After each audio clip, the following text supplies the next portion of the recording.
నమస్తే MR cable TV news కు స్వాగతం. ముందుగా హెడ్లైన్స్.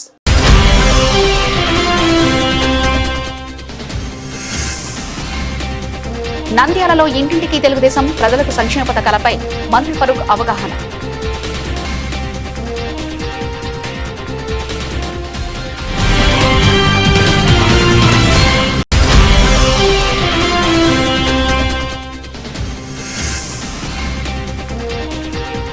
నంద్యాలలో కత్తిపోట్ల కలకలం, ఆటో డ్రైవర్పై 20 మందికి పైగా దాడి.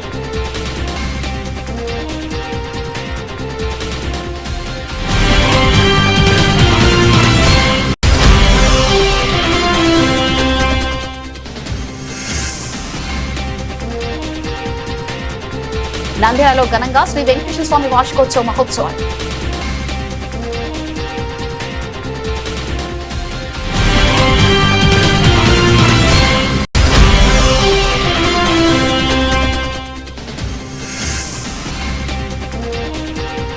శ్రీశైలంలో విషాదం, సత్రంలో ఒకే కుటుంబానికి చెందిన 5 ఆత్మహత్య.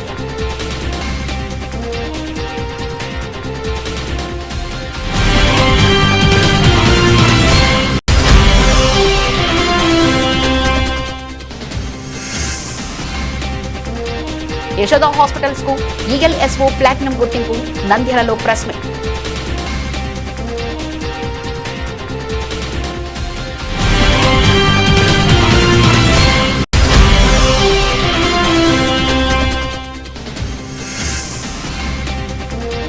నంద్యాల మండలంలో పోలింగ్ కేంద్రాల ముసాయిదా జాబితా విడుదల, అభ్యంతరాలకు గడువు.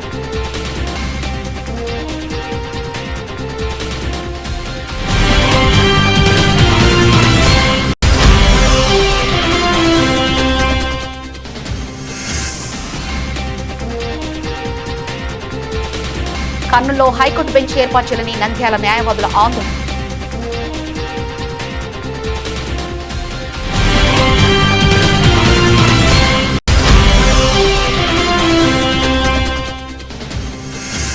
నంద్యాలలో విషాదం, గోదావరి కేఫ్ యజమాని నవీన్ ఆత్మహత్య.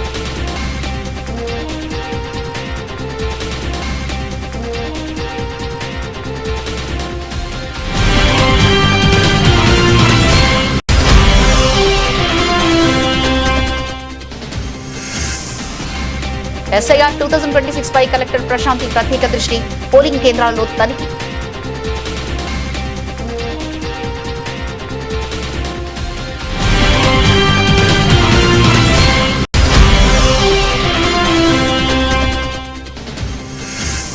ఆలగడ్డ హైవే సమీపంలో ఆర్టీసీ బస్సు బోల్తా, 6 తీవ్ర గాయాలు.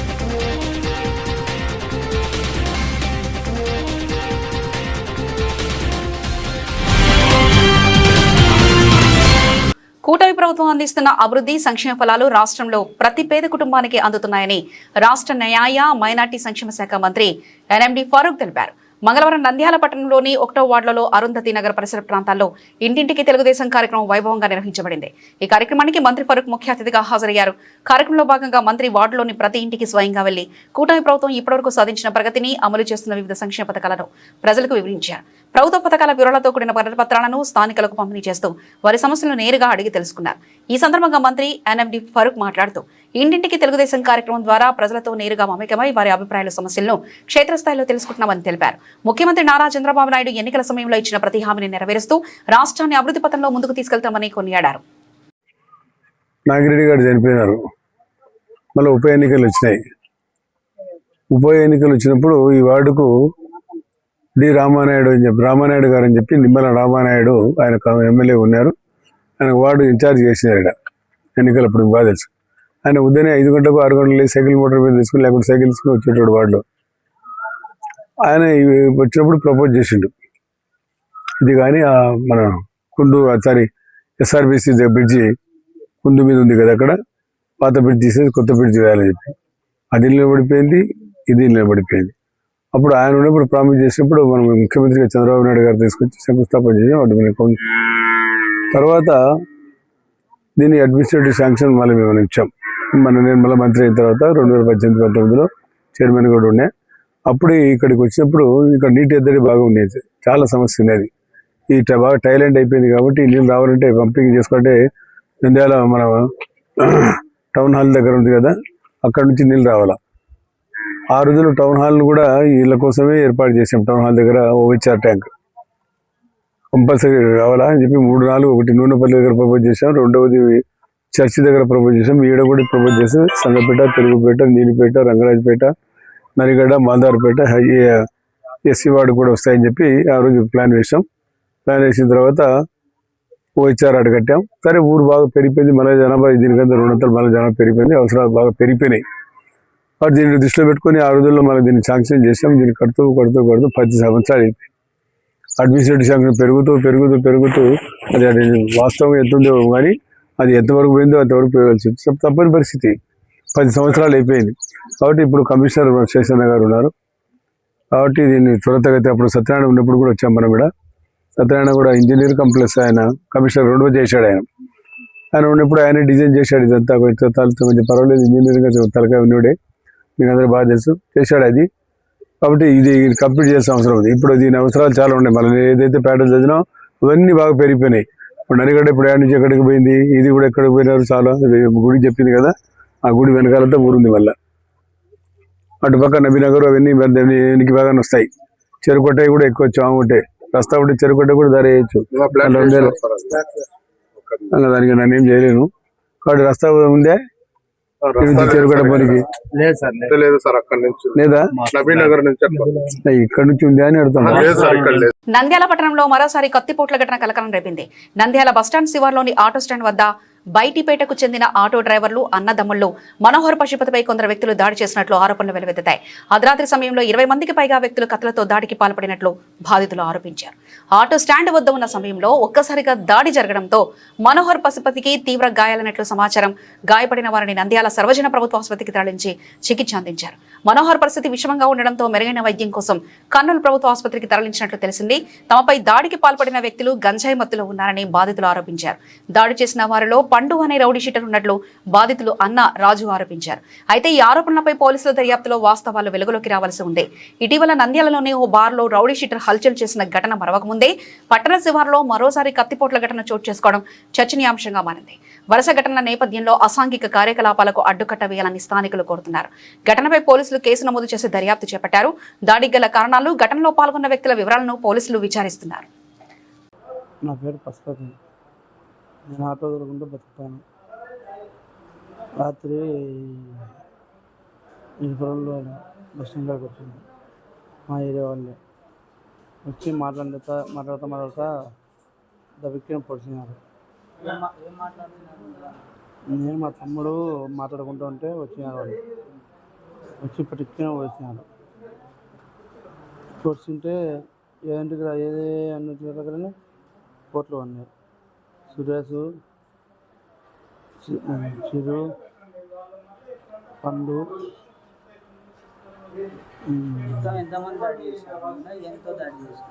కత్తంతో దాడి చేసినారు. 24 మంది పైన ఉన్నారు. దశగిరి, గిద్దలూరు దశగిరి, మద్దూరు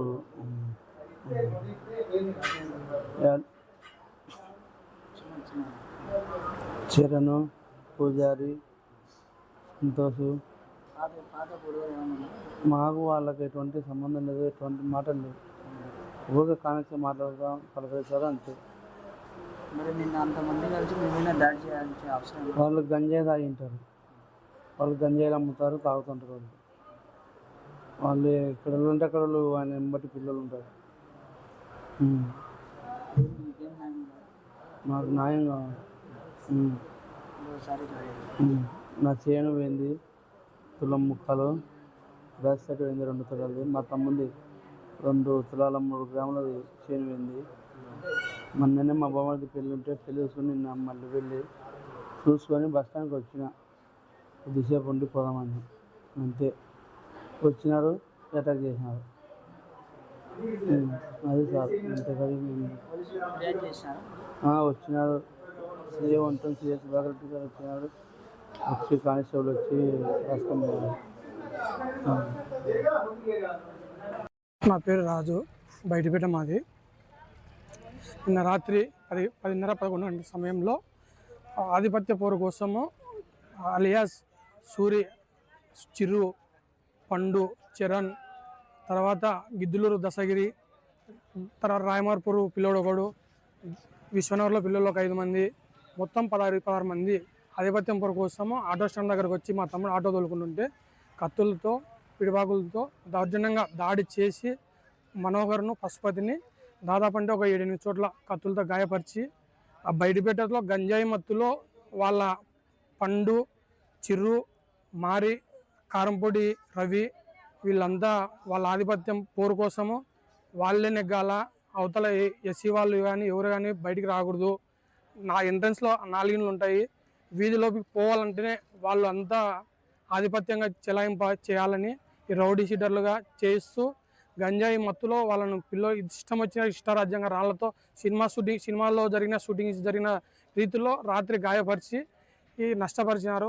ఒకరికైతే సీరియస్గా ఉంది. దీనికి న్యాయం చేయాలని జిల్లా ఎస్పీ గారిని వైసీపీకి వెళ్ళి తిరుగుతారు.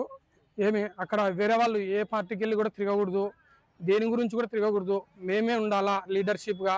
ఈ ప్యాట్లో ఎవరు కూడా లీడర్షిప్గా అనేది ఉండకూడదు, మేమే ఉండాలా, మమ్మల్నే గుర్తించాలా, వేరే వాళ్ళని ఎవరిని కూడా గుర్తించకూడదు అని గతంలో ఇంతకుముందు రౌడీ షీటరు పండు, తర్వాత మాస్ దుర్గాప్రసాద్ కానీ అతను వీళ్ళందరూ కలిసి 17 మంది పిల్లలు అంతా గంజాయి మత్తులో ఇది అంతా రాత్రి ఇన్సిడెంట్ జరిగింది. దీనికోసం సిఐ సుధాకర్ రెడ్డి గారు, తర్వాత గౌరవ ఎస్పీ గారు మాకు న్యాయం చేయాలని కోరుకుంటున్నాను మీడియా తరఫున. నిన్న గొడవ జరిగి వచ్చినారు, డైరెక్ట్ ఆటో తోలుతుంటే వచ్చి మాట్లాడుతూ సురిచ్చిరు మాట్లాడుతూ మిగతా వాళ్ళు వచ్చేసి కత్తులతో దెబ్బ పొడి చేసినారు. ఇంతకుముందు మాకు వాళ్ళకి ఎటువంటి శత్రుత్వం లేదు, ఎటువంటి గొడవలు లేవు. కానీ నిన్నటికి ఎలక్షన్లు జరుగుతున్న ముందరలా ఈ విధంగా చేయాలని వాళ్ళ ఉద్దేశంగా వాళ్ళు ఎవరిని కూడా అక్కడ చిన్నపిల్లలు కానీ ఎవరైనా పెద్ద పిల్లలు కానీ ఎవరినైనా కానీ ఊకే కొట్టి భయపించుకొని దౌర్జన్యంగా చేస్తుంటారు. ఎవరినైనా కానీ ఇదే విధంగా చేస్తుంటారు. వాళ్ళు కేసు రాసుకున్నారు. న్యాయం చేయాలని డిఎస్పీ మేడం గారిని, సిఎస్ఆర్ గారిని, జిల్లా ఎస్పీ గారిని కోరుకుంటున్నారు. నంద్యాల రోజాకుంటలోని శ్రీ నాగలింగేశ్వర స్వామి దేవాలయంలో శ్రీ వెంకటేశ్వర స్వామి వార్షికోత్సవ మహోత్సవాలను అంగరంగ వైభవంగా నిర్వహించేందుకు ఆలయ కమిటీ ఏర్పాట్లు పూర్తి చేస్తుంది. శ్రావణ మాస సందర్భంగా ఈ వేడుకలు మరింత విశేషంగా నిర్వహించనున్నట్లు కమిటీ సభ్యులు తెలిపారు.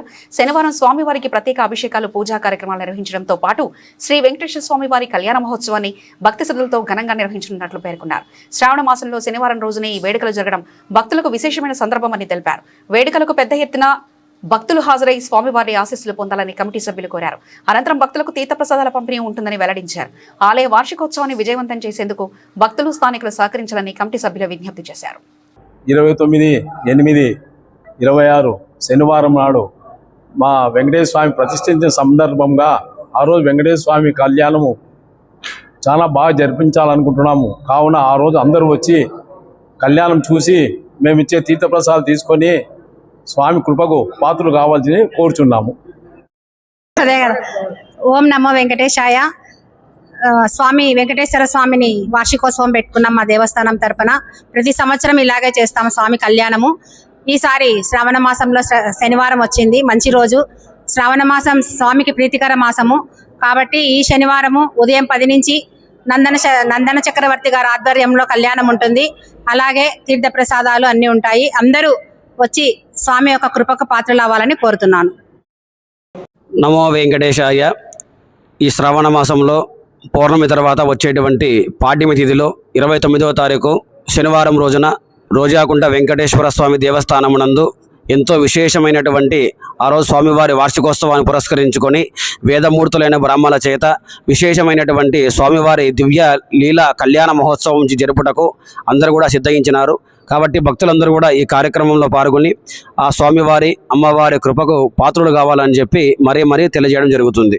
శ్రీశైలం వడ్డర ప్రైవేటు అన్నదాన సత్రంలో ఓ కుటుంబం ఉరివేసుకుని ఆత్మహత్య చేసుకోవడం విషాదం నెలకొంది.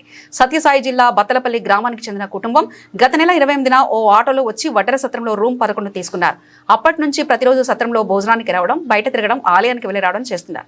అయితే గత 3 రోజులుగా రూమ్ నుండి ఎవరూ బయటకు రాకపోవడంతో దుర్వాసన రావడంతో సత్రం నిర్వాహకులు కిటికీల నుంచి చూరగా ఉరివేసుకున్న దృశ్యాలు చూసి కంగుతిన్నారు. వెంటనే శ్రీశైలం పోలీసులకు సమాచారం ఇచ్చారు. డీఎస్పీ రామాంజీ నాయక్ ఆధ్వర్యంలో తలుపు తెచ్చి చూడగా బాత్రూంలో 3 మహిళలు, మెయిన్ రూమ్ లో ఫ్యాన్కు 2 పురుషులు ఉరివేసుకుని ఆత్మహత్య చేసుకున్నారు.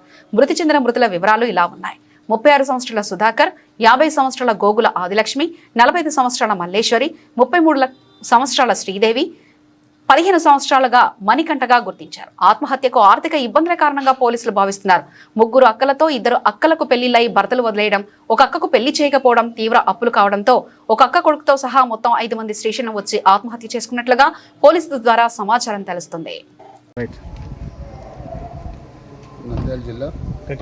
నంద్యాల జిల్లా ఆత్మకూరు సబ్ డివిజను శ్రీశైలం పుణ్యక్షేత్ర దేవస్థానం దగ్గర వడ్డేరాజుల సత్రం ఉంది.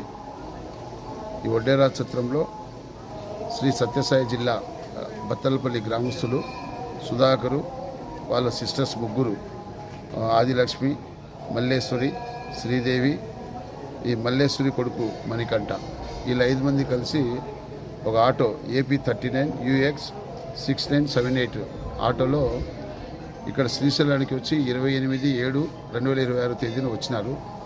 వచ్చి ఒక రోజుకి 800 రూపాయల చొప్పున రెంట్ ఇస్తూ వడ్డేరాజ్ ఛత్రం రూమ్ నెంబర్ 11లో ఉన్నారు రెంట్లు తీసుకొని. ఈ ఛత్రం వాళ్ళు కూడా ఖాళీ చేయాలంటే లేదు, మాకు కొంచెం అనారోగ్యంతో మేము ఇక్కడ వచ్చినాము, దేవునికి మొక్కునేదానికి మేము కొద్ది రోజులు ఉంటామని చెప్పి రిక్వెస్ట్ చేయడంతో వాళ్ళు అక్కడ ఉండే వాళ్ళ స్టాఫ్ కూడా వాళ్ళు కంటిన్యూ చేసినారు డైలీ 800 రూపాయలు తీసుకొని. కానీ ఈరోజు ఉదయం 8:30 గంటలకు ఛత్రం వాళ్ళు మా 1 టౌన్ SI సుబ్బారెడ్డి గారికి సమాచారం ఇస్తే ఇక్కడ మా SI సుబ్బారెడ్డి వాళ్ళ స్టాఫ్ అంతా వచ్చి చూసినారు. చూస్తే రూమ్ డోర్ ఓపెన్ చేసి చూస్తే దాంట్లో ఫస్ట్ హాల్లో వచ్చి సుధాకరు, మణికంఠ వీళ్ళు మామ అల్లులు అవుతారు. వీళ్ళిద్దరు ఫ్యాన్కు చీరతో ఊరి వేసుకొని చనిపోయి ఉన్నారు.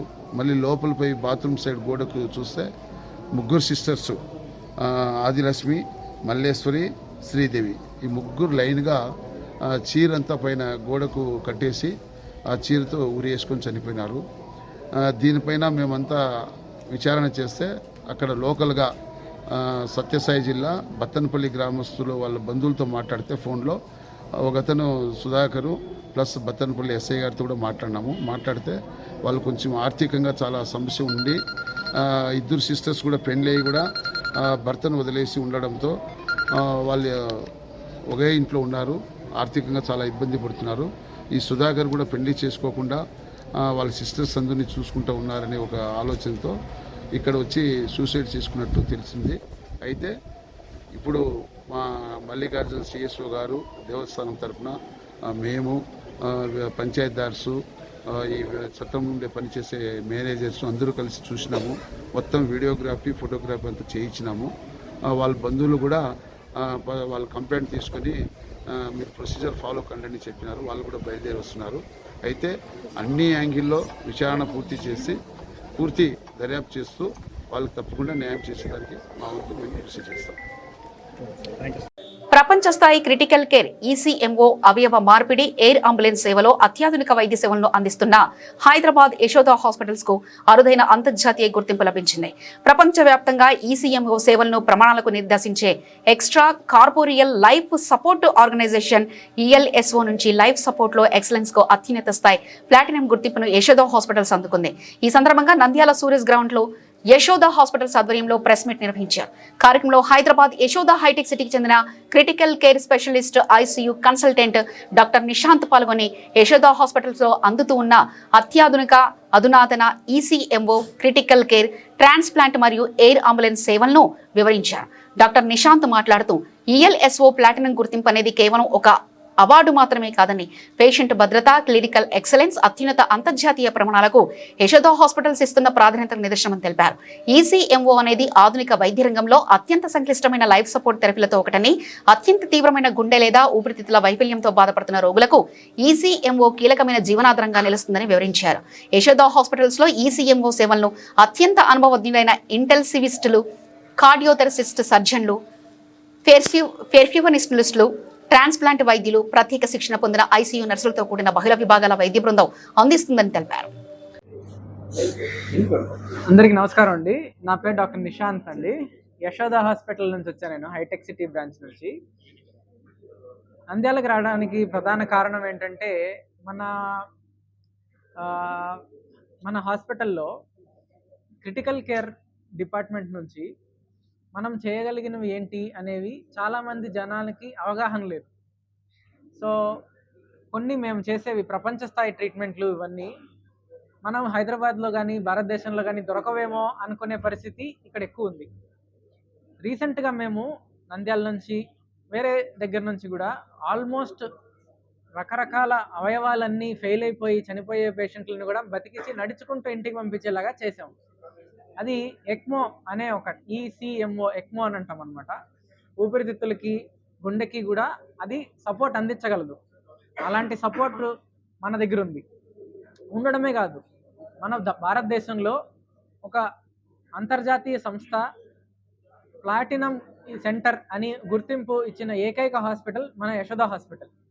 సో ఇది చేయడమే కాకుండా దాని స్టాండర్డ్స్ ఫాలో అవుతూ ఈ అంతర్జాతీయ స్టేటస్ని తెచ్చుకోవడం అనేది భారతదేశంలో మనకొక్కటే సాధ్యమైంది. అది మనకి హైదరాబాద్లోనే ఉంది, మంచిగా చాలామంది పేషెంట్లని బతికిస్తుంది అనే విషయము మన జనంకి దగ్గరలో ఉండే కర్నూలు నంద్యాల లాగా హైదరాబాద్కి దగ్గరలో ఉండే వాళ్ళకి కూడా తెలియకపోవడం అనేదే మనం తెలియపరచడానికే ఇక్కడ దాకా వచ్చాము.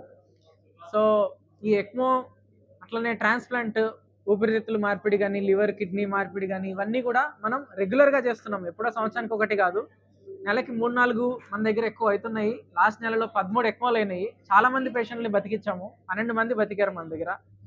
సో అవయవాలు అన్నీ ఫెయిల్ అయిపోయి హార్ట్ గుండె ఆగిపోయిన గుండెని కూడా CPR చేసే టైంలో కూడా మేము ఎక్మో వేసి బతికించిన సందర్భాలు కూడా ఉన్నాయి. సో ఇవన్నీ మన జనం అందరికీ తెలియాలి అనే ఉద్దేశంతోనే ఇక్కడికి వచ్చి ఇదంతా చేయడం జరుగుతుందండి.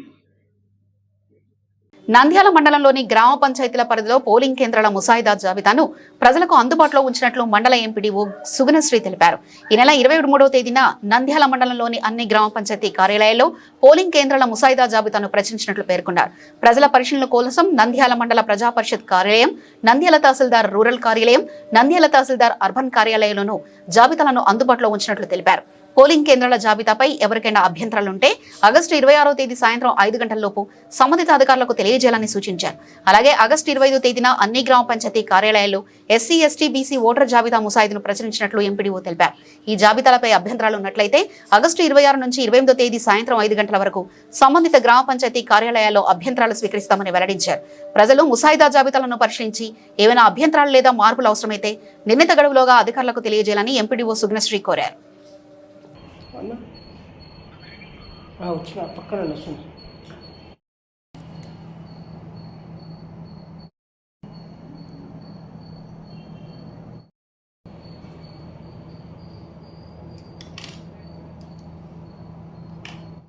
అందరికీ నమస్కారం.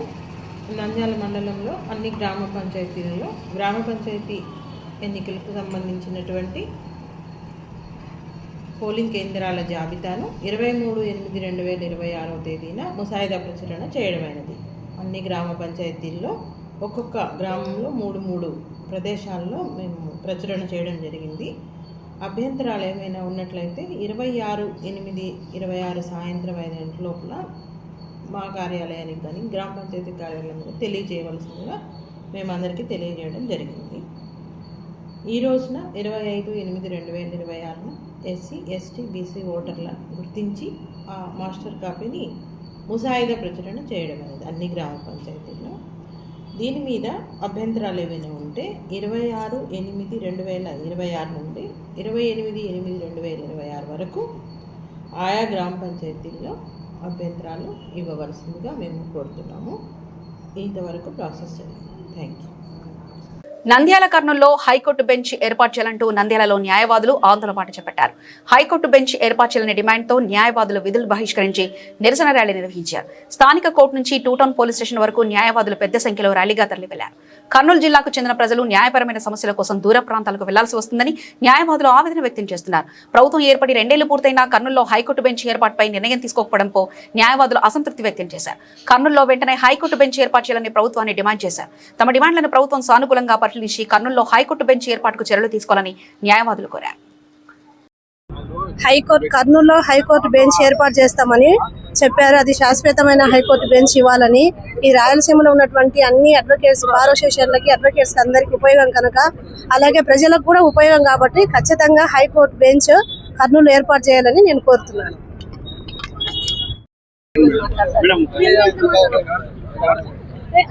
కర్నూలులో శాశ్వత హైకోర్టు బెంచ్ కావాలన్న మా డిమాండ్ వెంటనే ప్రభుత్వం ఇవ్వాలనేసి మా న్యాయవాదుల తరఫున, నంద్యాల న్యాయవాదుల తరఫున మేమందరం కోరుతున్నాము. దీనివల్ల కేవలం లాయర్లకు మాత్రమే కాదు, సామాన్య ప్రజలకు కూడా సత్వర న్యాయం జరుగుతుందనేసి మేము అడుగుతున్నాము. దయచేసి మా న్యాయమైన కోరికను తీర్చాలని ప్రభుత్వాన్ని అడుగుతున్నాం. మన రాష్ట్ర ముఖ్యమంత్రి చెప్పినట్లు మనకు ఇక్కడ శాశ్వతమైన హైకోర్టు బెంచ్ కావాలని కోరుకుంటున్నాను. కర్నూలులో స్ట్రైక్ చేసినట్లు అన్ని బార్ అసోసియేషన్లు, మన జిల్లా రాయలసీమ జేఏసీ అంతా స్ట్రైక్ చేస్తుంది. అది అట్లా దాంతో పాటు మేము కూడా స్ట్రైక్ చేస్తున్నాం. మా కోరికలు, డిమాండ్లను అన్ని న్యాయపరంగా తీర్చాలని కోరుకుంటున్నాను. చేస్తామని చెప్పారు, కానీ ఇంతవరకు దాని గురించి ఏమీ లేదు. లోకేష్ గారు కూడా మొన్న 90 రోజుల్లో హైకోర్టు బెంచ్ ఇస్తామని చెప్పి ప్రకటన చేశారు. ఇంతవరకు సీఎం గారు కానీ వాళ్ళు కానీ ఏ విధమైన మాకు సమాచారం రాలేదు. సర్క్యూట్ బెంచ్ ఇస్తామని చెప్పి అంటున్నారు, కానీ మాకు శాశ్వతమైన హైకోర్టు బెంచ్ కావాలని మా నంద్యాల బార్ అసోసియేషన్ నుంచి మేమందరము ధర్నాలు చేస్తున్నాం. ఎన్నో సంవత్సరాల నుంచి మన రాయలసీమ న్యాయవాదుల హైకోర్టు కోసం పోరాడుతూనే ఉన్నారు. కానీ ఇంతవరకు మన రాయలసీమకు కర్నూలు హైకోర్టు చేస్తామని చెప్పారు, కానీ ఇంతవరకు మనకు ఎలాంటి హైకోర్టు మనకు ప్రకటించలేదు. గత ఎన్నికల్లో ప్రస్తుతం ముఖ్యమంత్రి మన చంద్రబాబు నాయుడు గారు హైకోర్టులు కర్నూలు ఏర్పాటు చేస్తామన్నారు. సరే, కనీసం బెంచ్ అన్నా మాకు వస్తుంది కదా అనే ఉద్దేశంతో మేము చాలా ఆనందపడ్డాము. కానీ ప్రభుత్వం ఏర్పడి 2.5 సంవత్సరాలైనా కూడా ఇంతవరకు ఎలాంటి ప్రకటన రాలేదు. రీసెంట్గా మన లోకేష్ గారు ఆధ్వర్యానికి వచ్చినప్పుడు 90 రోజుల్లో హైకోర్టు ఏర్పాటు చేస్తామని చెప్పడం జరిగింది. కానీ లోకేష్ గారు ప్రకటన ఇచ్చిన 4 రోజుల లోపల ఒక పత్రికలో హైకోర్టు బెంచ్ కాదు, సర్క్యూట్ హైకోర్టు ఏర్పాటు చేస్తున్నామని చెప్పి ప్రకటన రావడం జరిగింది. ఏ బెంచెస్ పర్మనెంట్ బెంచ్ ఇస్తున్నారా, సర్క్యూట్ బెంచ్ ఇస్తున్నారా అనేది ఇంతవరకు కనీసం పేపర్ స్టేట్మెంట్ను లోకేష్ గారు కానీ, చంద్రబాబు నాయుడు గారు కానీ, మన న్యాయశాఖ మంత్రి కానీ ఎలాంటి ప్రకటన చేయడం లేదు. మాకు శాశ్వత బెంచ్ ఇస్తే తీసుకుంటాం, కానీ మాకు ఈ సర్క్యూట్ బెంచ్లు, ఈ బెంచ్లు మాకు అవసరం లేదు. అలాగే మీరు ప్రకటించినట్లు న్యాయవాదులకు ఇంతవరకు 10,000 రూపాయలు కానీ, అడ్వకేట్ ప్రొటెక్షన్ యాక్ట్ కానీ ఏది ఇంతవరకు 2 సంవత్సరంలో ఏది అమలు కావడం లేదు. దయచేసి మిమ్మల్ని విన్నవించుకుంటున్నాము. ఎందుకంటే మా న్యాయవాదుల సమస్య, రాయలసీమ న్యాయవాదులు ఎన్నో త్యాగాలు చేసినారు. రాయలసీమ వాసులు వాళ్ళకు రావాల్సిన హక్కుల మేరకు వాళ్ళకు రావాల్సినవన్నీ హైకోర్టు కానీ, యూనియన్ న్యాయవాదులకు రావాల్సిన 10,000 రూపాయలు కానీ, అడ్వకేట్స్ రావాల్సిన వెల్ఫేర్ ఫండ్స్ కానీ, ప్రొటెక్షన్ యాక్ట్ కానీ ఇవన్నీ త్వరగా ఇవ్వాలని కోరుకుంటున్నాము. దాన్ని ఒక తేదీ ప్రకటించి ఆ తేదీ ప్రకటించి మాకు ఇవ్వలేకపోతే ఈ ఉద్యమాన్ని. నంద్యాలలో విషాద ఘటన చోటు చేసుకుంది. ఎస్బీఐ కాలనీలోని శిల్పా టవర్స్ లో గోదావరి క్యాఫ్ యజమాని 25 సంవత్సరాల నవీన్ ఆత్మహత్యకు పాల్పడ్డాడు. ఇంట్లోని వంటగదిలో ఊరేసుకుని ప్రాణాలు తీసుకున్నాడు. అనంతపురం జిల్లా తాడిపత్రికి చెందిన నవీన్ 2 ఏళ్ల క్రితం నంద్యాలకు వచ్చి పద్మావతి నగర్ లో గోదావరి క్యాఫ్ ను ఏర్పాటు చేశారు. తక్కువ సమయంలో కేఫ్ కు మంచి పేరు తీసుకొచ్చారు. మధ్యాహ్నం ఇంటికి వచ్చిన నవీన్ తల్లి సరోజమ్మ ఇంట్లో లేని సమయంలో ఇక అఘాయిత్యానికి పాల్పడ్డాడు. విషయం తెలుసుకున్న కుటుంబ సభ్యులు, స్థానికులు పోలీసులకు సమాచారం అందించారు.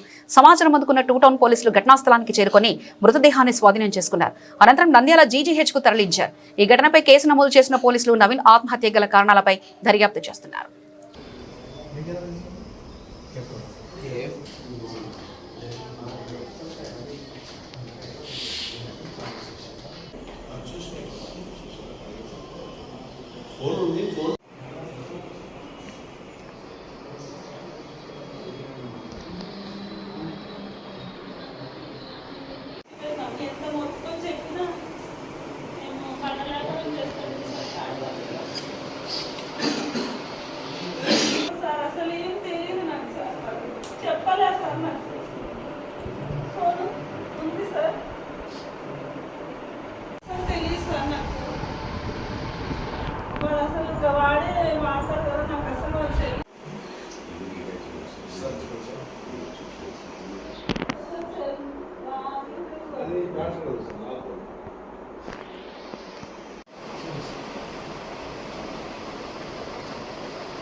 నంద్యాలలో ప్రత్యేక సమగ్ర ఓటర్ జాబితా సవరణ ఎస్ఐఆర్ 2026 ప్రక్రియను ఎలాంటి పొరపాట్లకు తావు లేకుండా పూర్తి చేయడంపై ఎలక్ట్రికల్ రోల్ అబ్జర్వర్ కలెక్టర్ శ్రీమతి పి ప్రశాంతి దృష్టికి సారించారు. నంద్యాల జిల్లాలోని పలు ఎన్నికల పోలింగ్ కేంద్రాలను ఆమె క్షేత్రస్థాయిలో పరిశీలించి అధికారుల పనితీరు సమీక్షించారు. పోలింగ్ కేంద్రాల్లో బిఎల్ఓలు, ఈఆర్ఓలు, ఏఈఆర్ఓలతో నేరుగా మాట్లాడిన కలెక్టర్ ఎస్ఐఆర్ ప్రక్రియ పురోగతి, ఓటర్ల జాబితా సవరణ, నమోదవుతున్న అభ్యంతరాలు, పరిష్కార చర్యలు తదితర అంశాలపై సమగ్రంగా ఆరా తీశారు. ఎన్నికల సంఘం నిర్దేశించిన మార్గదర్శకాలు, కాలపరిమితికి అనుగుణంగా ప్రక్రియను పూర్తి చేయాలని అధికారులను ఆదేశించారు. ఓటర్ల జాబితా సవరణలో ఎక్కడ నిర్లక్ష్యం వహించరాదని, ప్రతి అంశాన్ని క్షుణ్ణంగా పరిశీలించి నిబంధనల ప్రకారం చర్యలు చేపట్టాలని అధికారులకు స్పష్టం చేశారు. పోలింగ్ కేంద్రాలను పరిశీలిస్తూ అక్కడికక్కడే అధికారులకు సూచనలు చేయడంతో అధికారులు అప్రమత్తమయ్యారు. అనంతరం ఆలగడ్డలోని పలు ఎన్నికల పోలింగ్ కేంద్రాలను కూడా కలెక్టర్ ప్రశాంతి పరిశీలించారు. BLOల వద్ద ఉన్న రికార్డులు, ఓటర్ల జాబితా సవరణ ప్రక్రియను పరిశీలించి పురోగతిపై వివరాలు తెలుసుకున్నారు. ఈ సందర్భంగా కలెక్టర్ ప్రశాంతి మాట్లాడుతూ నంద్యాల జిల్లాలో ఎస్ఐఆర్ 2026 ప్రక్రియను ఎన్నికల సంఘ మార్గదర్శకాలు, నిర్దేశిత కాలపరిమితికి అనుగుణంగా పారదర్శకంగా, సమర్థవంతంగా పూర్తి చేసేందుకు అధికారులకు అవసరమైన సూచనలు, మార్గదర్శకాలు అందిస్తున్నట్లు తెలిపారు. ఓటర్ల జాబితా సవరణ ప్రక్రియలో అర్హులైన ప్రతి ఓటరుకు న్యాయం జరిగేలా అధికారులు సమన్వయంతో పనిచేయాలని సూచించారు.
చాలా రోజుల నుంచి 10,500 డెత్ ఉన్నాయి. చాలా రోజుల నుంచి అలాగే పెట్టారు. ఇప్పుడు లాస్ట్ ఎలక్షన్లో చూసాము, అప్పుడు కూడా గొడవ కూడా చేశారు.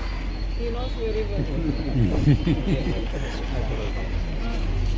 అప్పుడు తీసాము, అయినా బాగా తీసేస్తాము.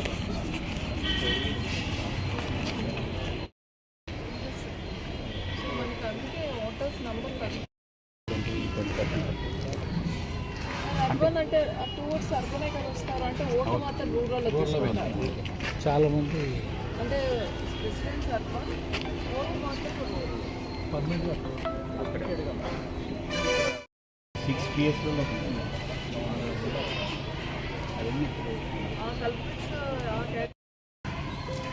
అది ఆ యాప్లో కూడా అప్లోడ్ చేయాలి.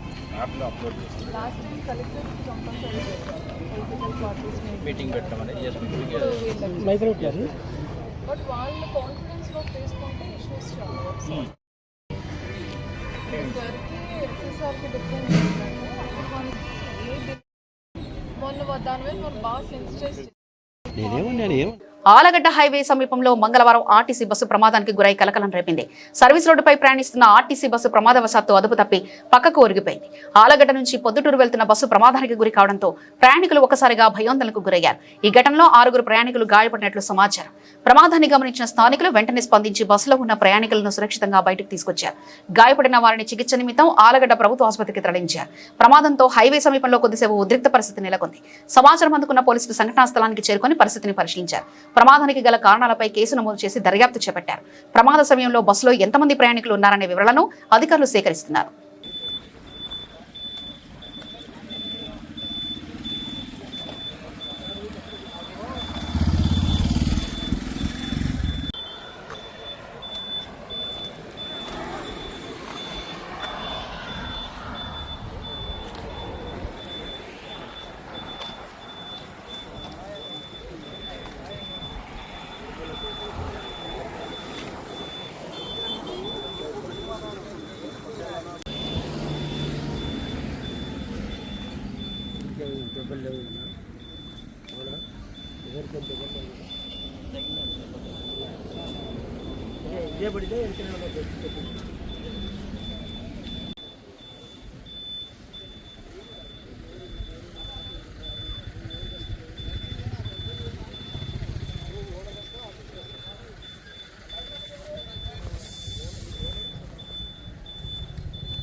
స్కానింగ్ కూడా ఫోన్ చేస్తాను నేను.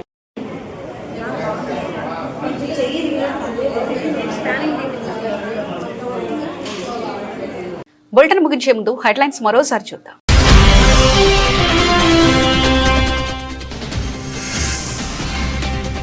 నంద్యాలలో ఇంటింటికి తెలుగుదేశం ప్రజలకు సంక్షేమ పథకాలపై మంత్రి ఫరూక్ అవగాహన.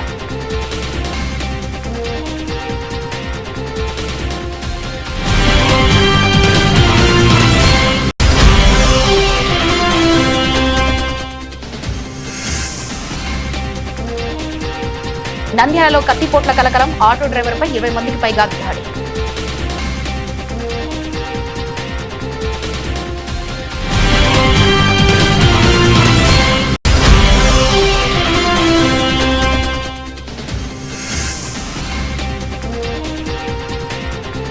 నంద్యాలలో ఘనంగా శ్రీ వెంకటేశ్వర స్వామి వార్షికోత్సవ మహోత్సవాలు.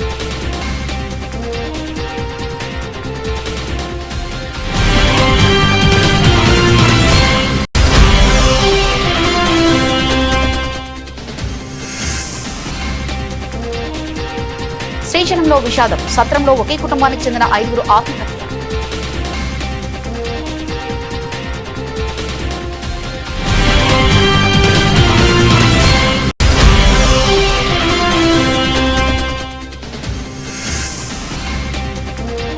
యశోద హాస్పిటల్స్ కు ఈఎల్ఎస్ఓ ప్లాటినం గుర్తింపు. నంద్యాలలో ప్రెస్ మీట్.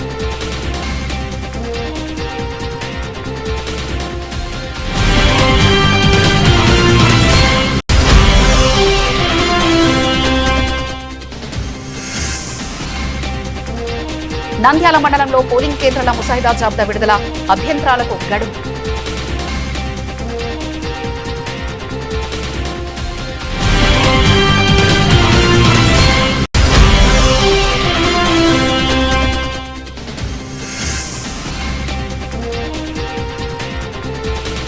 కర్నూలులో హైకోర్టు బెంచ్ ఏర్పాటు చేయాలని నంద్యాల న్యాయవాదుల ఆందోళన.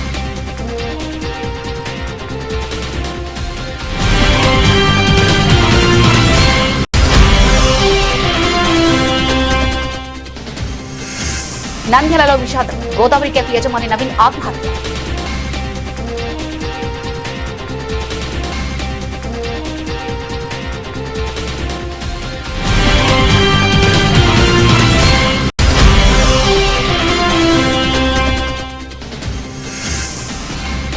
ఎస్ఐఆర్ 2026 పై కలెక్టర్ ప్రశాంతి ప్రత్యేక దృష్టి, పోలింగ్ కేంద్రాల్లో తనిఖీ.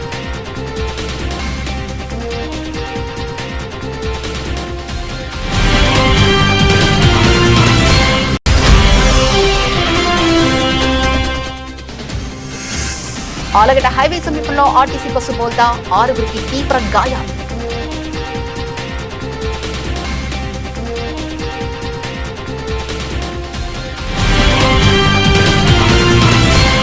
ఇవి అప్డేట్స్. మరో బులెటిన్లో మళ్ళీ కలుసుకుందాం. అంతవరకు సెలవు. నమస్కారం.